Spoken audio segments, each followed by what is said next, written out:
from the parking lot. It's only past one checkpoint. I went around one checkpoint, acted like I was normal, got on one of the flatback trucks. We videotaped it. It's in the film, Dark Secrets Inside Bohemian Grove. It's comboed with The Order of Death, 2 films on one DVD, but side issue.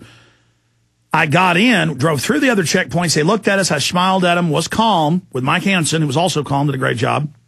We got in to the main facility, and then I didn't run around trying to be social.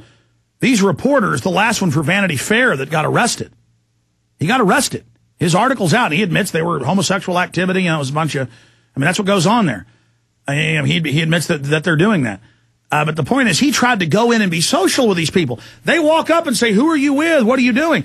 And I had Secret Service. I had Sheriff's County deputies that, by the way, the last guy that got arrested was Sheriff's County deputies. People are like, where's your footage of this, Alex? You have footage of everything but that. No, I've got a camera with a 1-hour tape. I start taping, I pull up, I get in the truck, I go in.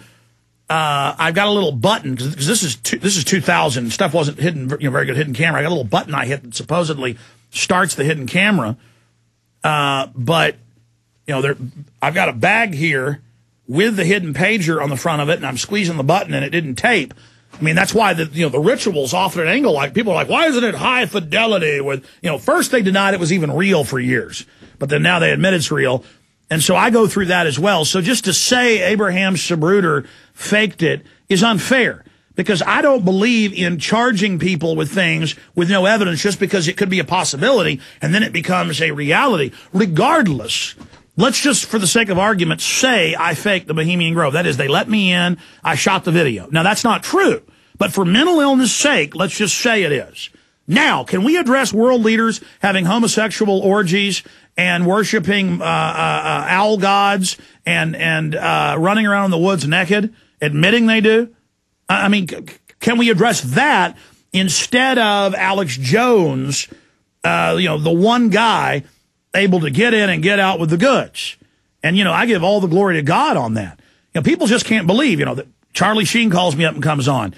Jesse Ventura we run into.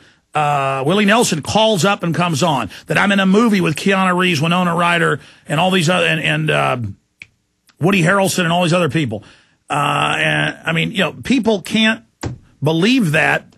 People couldn't believe when I shot Marines doing urban warfare takeovers, training with role players screaming, "I'm an American, please don't put me in the camp." It's all real. I just got on an airplane, flew there, and shot it. People don't believe that's a real police chief I interviewed in San Antonio, saying they tried to pay him off Delta Force. You could call. That was a real police chief, L.A. Philippus. I was in his office. But they don't make a phone call to find out that's really L.A. Philippus. They just say, not real.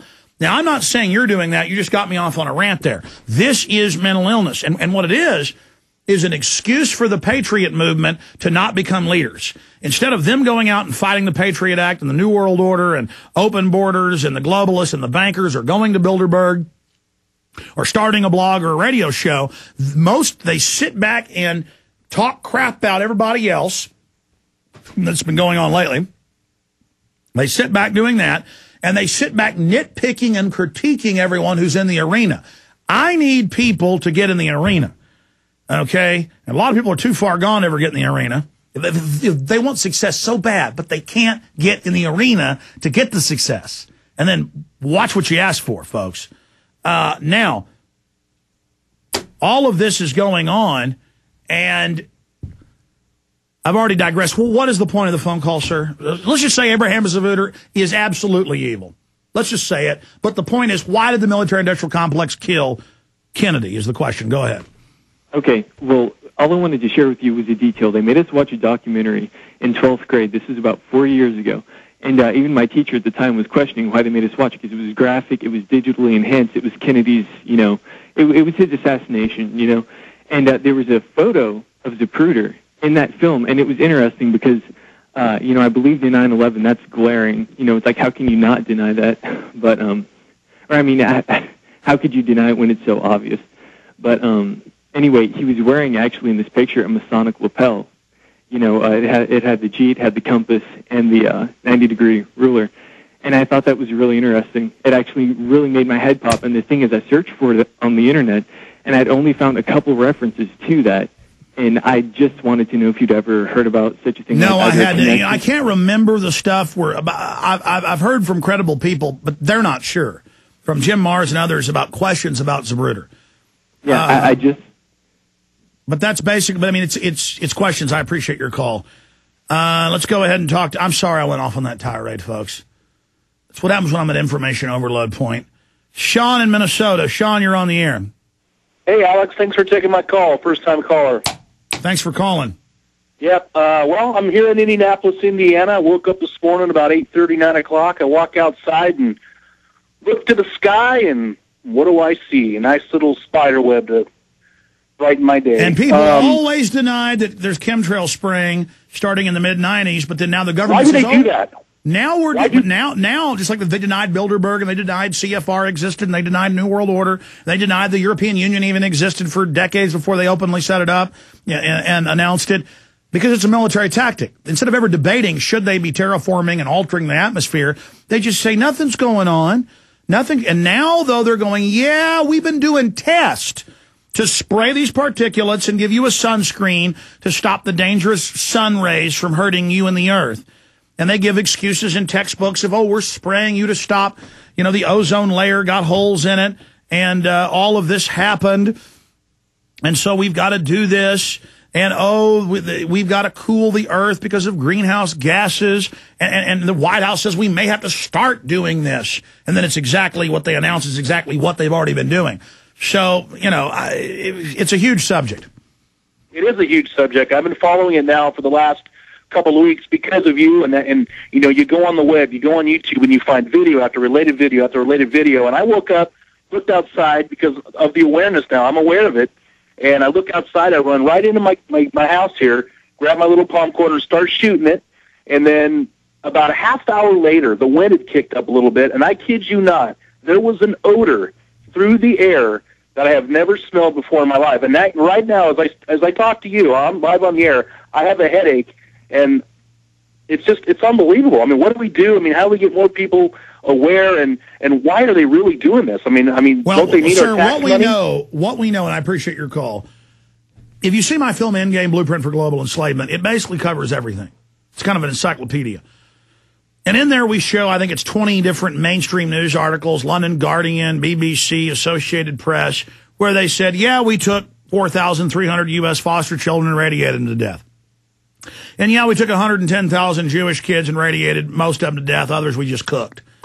And yeah, we took U.S. soldiers and put them in chambers and nerve gassed them to death. And yeah, we sprayed every major U.S. city with unnamed bacteria and then had doctors in the hospitals to track how they died when they came in. And yeah, we did this. And yeah, we did that. So they've already done it all these thousands of times, they admit. I mean, I took a small sampling in that film. And we go, okay, they've done all this over and over again. What could they be doing now? And then suddenly they're on the Japanese and U.S. news going, maybe we should spray the people with kind of a Prozac-type chemical to make them calm. Maybe we should put statins so you don't have heart attacks.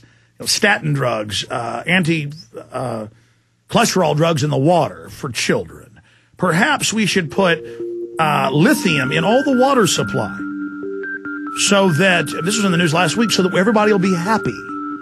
So we know they're spraying and putting stuff in the water already.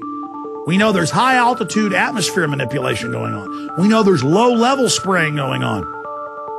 The real laboratory for this is some of the Pacific Islands.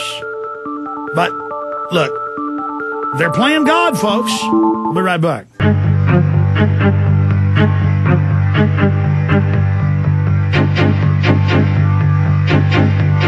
Scientists arrested for smuggling vials using Ebola research in the United States. That's coming up in the next segment. And a bunch of other news. Let's continue with your phone calls. Jill in Arizona. You're on the air. Welcome. Thanks, Alex. I'm a first-time caller, but I have two little things I want to address to you. One is, I think it was 3 weeks ago, you had a minister on who read you Romans 13 about everyone must submit himself to the governing authorities. You remember that, minister? I think I was I had a minister, a Baptist preacher, was beat up at an illegal checkpoint. Well, he was saying that he was getting letters sent to him by the government to preach Romans 13.